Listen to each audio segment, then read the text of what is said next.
আসসালামু আলাইকুম। সারাদিনের সংবাদে সবাইকে স্বাগতম।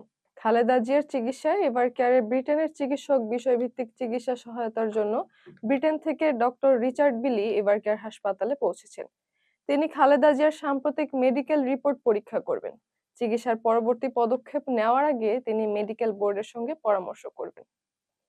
সামগ্রিক নিরাপত্তা বজায় রাখার জন্য এভারকেয়ার হাসপাতালের সামনে 2 প্লাটুন বিজিবি মোতায়েন করা হয়েছে।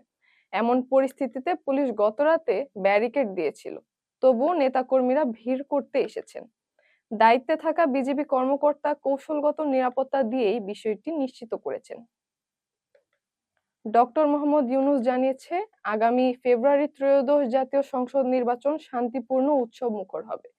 তিনি বলেন, জাতি এই ঐতিহাসিক নির্বাচন নিয়ে গর্ব করবে।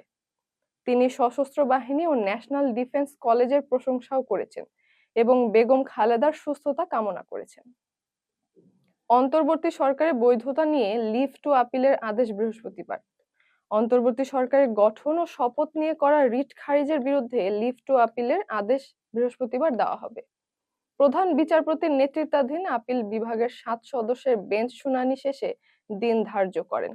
2024 সালের গণঅভ্যুত্থানের পর রাষ্ট্রপতি পাঠানো রেফারেন্স অনুযায়ী ডক্টর ইউনূসের নেতৃত্বে অন্তর্বর্তী সরকার গঠিত হয়। হাইকোর্ট রায় বলেন, এক ব্যতিক্রমী পরিস্থিতিতে রাষ্ট্রপতির সিদ্ধান্ত আইনসম্মত এবং জনগণের ইচ্ছার সঙ্গে সামঞ্জস্যপূর্ণ। জ্যেষ্ঠ আইনজীবী জেডাই খান পান্না ট্রাইব্যুনালে হাজির হয়ে জানান যে তিনি শেখ হাসিনার পক্ষে গুমের মামলায় আর লড়বেন না। ফেসবুকে ঘোষণার মাধ্যমে আদালতে না আসায় ট্রাইব্যুনাল তার প্রতি তীব্র ক্ষোভ প্রকাশ করেছিল। 23 নভেম্বর মানবতা বিরোধী অপরাধের মামলায় রাষ্ট্র নিযুক্ত আইনজীবী হিসেবে তাকে নিয়োগ দেওয়া হয়েছিল। পরে ভিডিও বার্তায় তিনি বলেন, শেখ হাসিনার আদালতের প্রতি আস্থা না থাকায় তিনি তার হয়ে আর লড়বেন না। উত্তরা উত্তর ও উত্তরা দক্ষিণের স্টেশনের মাঝের লাইনের তারে কাপড় পরে মেট্রো রেল চলাচল 16 মিনিট বন্ধ রাখা হয়। ডিএমটিসিএল জানিয়েছে, দ্রুত কাপড়টি অপসারণ করা হলে ট্রেন পুনরায় চলাচল শুরু করে।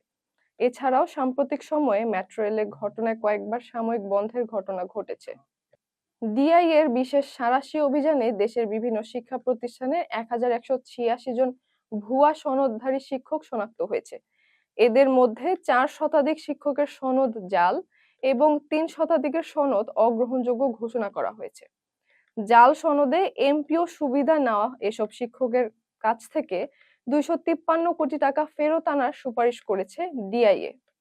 একই সঙ্গে পরিদর্শক সিন্ডিকেট দ্বারা আটকে রাখা 12,000-এর বেশি ফাইল তদন্তে উঠে এসেছে বড় ধরনের অনিয়ম ও ঘুষ বাণিজ্যের তথ্য। সহকারী শিক্ষকদের 3 দফা দাবি বাস্তবায়নে অগ্রগতি না হওয়ায় বুধবার থেকে সব সরকারি প্রাথমিক বিদ্যালয়ে কমপ্লিট শাটডাউন ঘোষণা করা হয়েছে। শিক্ষকরা বিদ্যালয়ে উপস্থিত হবেন না। শুধু প্রথম দিনে একজন শিক্ষক গিয়ে বন্ধের বিষয়টি জানিয়ে আসবেন। তাদের দাবি, সহকারী শিক্ষকদের 10ম গ্রেড 10 ও 16 বছর পূর্তিতে উচ্চতর গ্রেড এবং শতভাগ বিভাগীয় পদোন্নতি। দাবি পূরণ না হওয়া পর্যন্ত লাগাতার পরীক্ষা বর্জন ও শাটডাউন চলবে বলে জানিয়েছেন আন্দোলনরত শিক্ষকরা। পশ্চিমবঙ্গের নবদ্বীপে বাথরুমের বাইরে ফেলে রাখা এক নবজাতককে সারারাত ঘিরে পাহারা দেয় কয়েকটি বেওয়ারিশ কুকুর।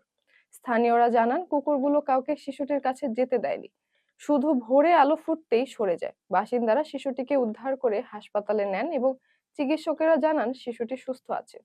কে বা কারা শিশুটিকে ফেলে গেছে তা নিশ্চিত হয়নি। পুলিশ তদন্ত শুরু করেছে। যুক্তরাষ্ট্র 19টি দেশের জন্য গ্রিন কার্ড ও নাগরিকত্ব সহ অভিবাসন প্রক্রিয়া স্থগিত করেছে এবং জাতীয় সুরক্ষা উদ্বেগকে কারণ দেখিয়েছে। তালিকাভুক্ত দেশগুলোর মধ্যে আফগানিস্তান, সোমালিয়া, ইরান, ইয়েমেন ও অন্য দেশগুলো রয়েছে। নতুন নীতিতে মুলতবি আবেদনগুলো স্থগিত থাকবে এবং প্রক্রিয়া পুনঃপর্যালোচনার মধ্য দিয়ে যাবে। এতক্ষণ সাথে থাকার জন্য ধন্যবাদ।